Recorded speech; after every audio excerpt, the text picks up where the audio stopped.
I noticed recently when I was up or reading one of these Avatar ground station files that now the OSD is automatically displayed on top of the image or the video as long as the names match.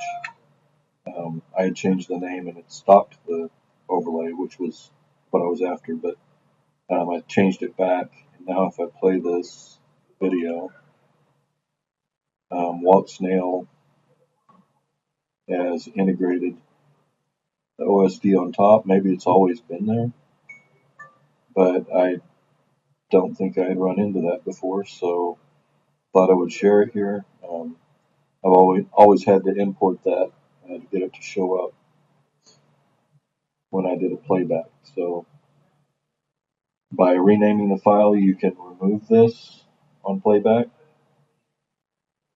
and by having the file name match the OSD file name, this information is displayed. So it's nice to know. Walksnail is doing the job.